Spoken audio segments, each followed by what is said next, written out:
दोस्तों कई सारे गार्डनर्स ये प्रॉब्लम फेस करते हैं एलोवेरा को लेकर कि उनका एलोवेरा प्लांट बहुत ज़्यादा दिनों तक लास्टिंग नहीं करता है, ख़राब हो जाता है। तो दोस्तों आज मैं आप लोगों को ऐसा सिंपल टिप्स दूंगा ताकि आप लोग बहुत ही अच्छी तरह से एलोवेरा को केयर कर सके और एलोवेरा प्लांट आपके पास सालों साल बरकरार रहेगा। तो चलिए दोस्तों यार देर ना करते हुए वीडियो को शुरू करते हैं। लेकिन उससे पहले अगर आप में से कोई भी मेरे चैनल पर नए हैं तो जल्दी से जाइए सब्सक्राइब कर लीजिए और पास में नए बेल आइकॉन को दबाकर ऑल पर क्लिक कर दीजिए ताकि मेरे दिए हुए हर एक वीडियो को नोटिफिकेशन आप तक पहुंचे सबसे पहले। और अगर आज के इस वीडियो से आपको कुछ भी जानने या सीखने को मिला तो एक लाइक करके जरूर जाइएगा दोस्तों। तो चलिए दोस्तों वीडियो को शुरू करते हैं।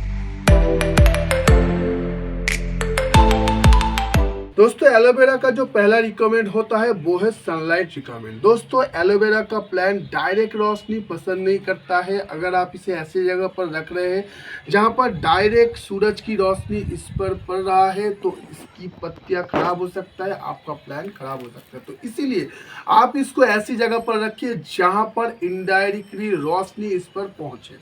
ये इनडायरेक्ट रोशनी बहुत ही ज़्यादा पसंद करता है। कम से कम 5 से 6 घंटे का अगर इनडायरेक्ट रोशनी इस तक पहुंचेगा तो आपका एलोवेरा का प्लांट बहुत ही अच्छी तरह से ग्रोथ लेगा। दूसरा जो रिक्वायरमेंट है वो है वाटर रिक्वायरमेंट। दोस्तों एलोवेरा प्लांट का वाटर रिक्वायरमेंट सबसे कम होता है, तो इसीलिए आप इसे 2 हफ्ते में एक बार पानी दे सकते हैं। अगर आप जहाँ पर रह रहे हैं वहाँ पर अगर 30 डिग्री से ऊपर टेम्परेचर है तभी आप इसे हफ्ते में एक बार पानी डालिएगा, क्योंकि हमारा जो ये एलोवेरा का प्लांट है ये 15 से लेकर 29 डिग्री सेल्सियस तक अगर ये रहेगा उस टेम्परेचर में तो इसे 2 हफ्ते में एक बार पानी डालिएगा तो ठीक है। लेकिन अगर उससे ज़्यादा टेम्परेचर चला जाएगा तो आप इसे हफ्ते में एक बार पानी डाल सकते हैं, लेकिन बहुत कम मात्रा में पानी डालिएगा। बहुत ज़्यादा मात्रा में पानी मत डालिएगा। बहुत ज़्यादा पानी डालने से आपका एलोवेरा का प्लांट का नुकसान हो सकता है। तो इसीलिए बहुत ही कम मात्रा में पानी डालिएगा और जब इसकी मिट्टी पूरा सूख जाए सिर्फ तभी इसमें पानी डालिएगा। ऐसा नहीं कि 1 से 1.5 इंच तक सूख रहा है और उसके बाद आप पानी डाल रहे हैं, ऐसा बिल्कुल भी मत कीजिएगा। इसकी मिट्टी पूरी तरह से सूख जाएगा तभी आप इस पर पानी डालिएगा, सिर्फ तभी ही आपका ये एलोवेरा प्लांट स्वस्थ रहेगा। तीसरा है दोस्तों सॉइल मिक्सचर। आप इसका सॉइल मिक्सचर कैसा तैयार करेंगे? दोस्तों इसका सॉइल मिक्सचर ऐसा होना चाहिए कि इसमें पानी डालने के तुरंत बाद ही पानी निकल जाएगा, साथ ही इसमें बहुत ही कम मात्रा में मॉइस्चर पकड़ के रखेगा। बहुत ज़्यादा मात्रा में मॉइस्चर भी उसमें नहीं होना चाहिए, क्योंकि बहुत ज़्यादा मॉइस्चर पकड़ने वाला मिट्टी आप अगर इसमें डालेंगे तो वो आपकी एलोवेरा प्लांट की रूट को डैमेज कर सकता है। तो इसीलिए आप जब इसके लिए मिट्टी तैयार करेंगे तो उसमें आपको लेना पड़ेगा 60% सैंड, 20% गार्डन सॉइल और 20% कोकोपीट आप लीजिएगा, जिससे वो मिट्टी बहुत ज़्यादा मॉइस्चर पकड़ के नहीं रखेगा, साथ ही पानी डालने के तुरंत बाद ही पानी निकल जाएगा। अब चलते हैं दोस्तों इसका पॉट का रिक्वायरमेंट। आप इसको किस तरह की पॉट में रखेंगे? दोस्तों एलोवेरा प्लांट के लिए पॉट सबसे अच्छा होता है टेराकोटा पॉट, क्योंकि इस तरह की पॉट में बारीक छेद होने की वजह से इसका वेंटिलेशन सिस्टम बहुत ही अच्छा होता है, जिससे आपका ये जो एलोवेरा प्लांट का जड़ है वो बहुत ही स्वस्थ रहता है।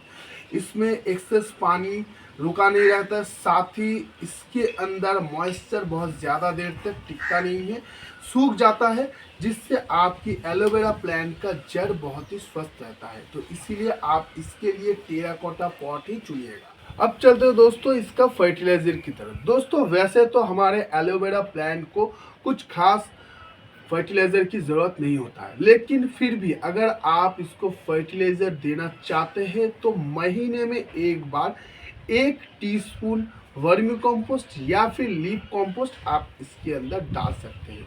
ड्राई मात्रा में भी आप डाल सकते हैं इसमें, या फिर उसे आप पानी में भिगो कर भी दे सकते हैं।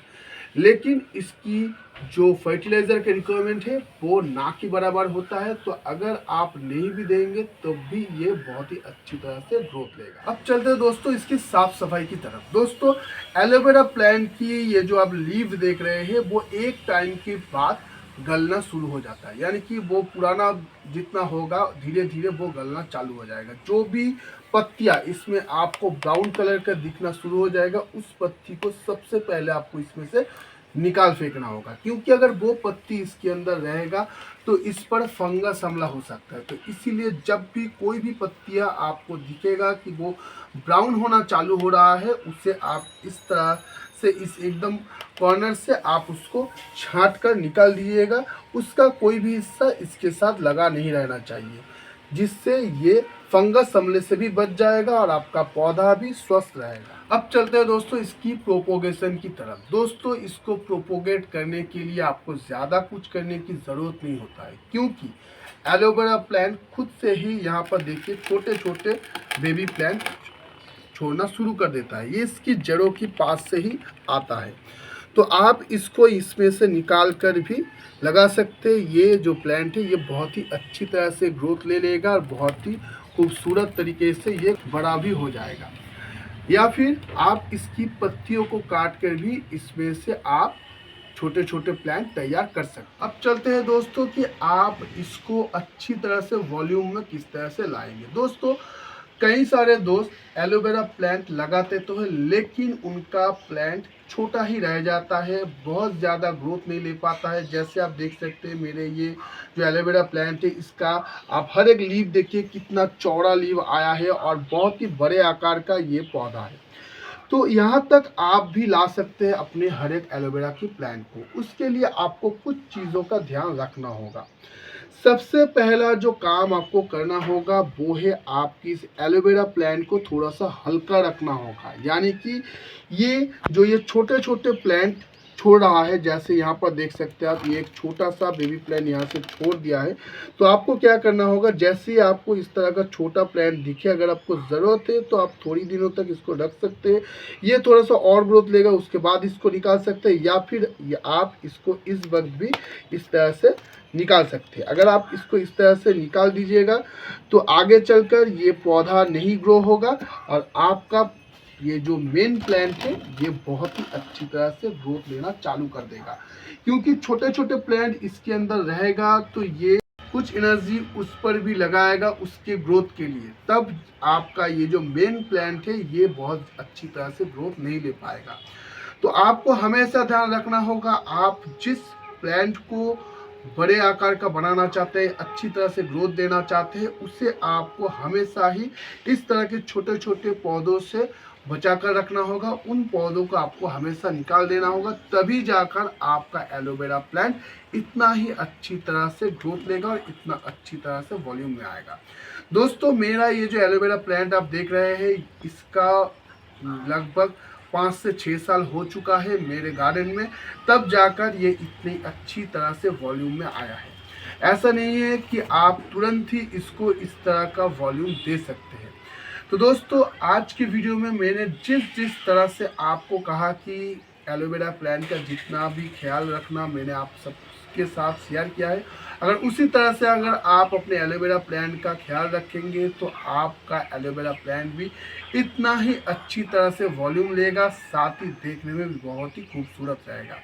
तो दोस्तों आज की वीडियो में बस यहीं तक, मिलेंगे हम फिर दोस्तों अगली वीडियो में। तब तक के लिए देखते रहिएगा दोस्तों गार्डन नॉलेज जी के बाकी वीडियोस को। चलता हूँ दोस्तों।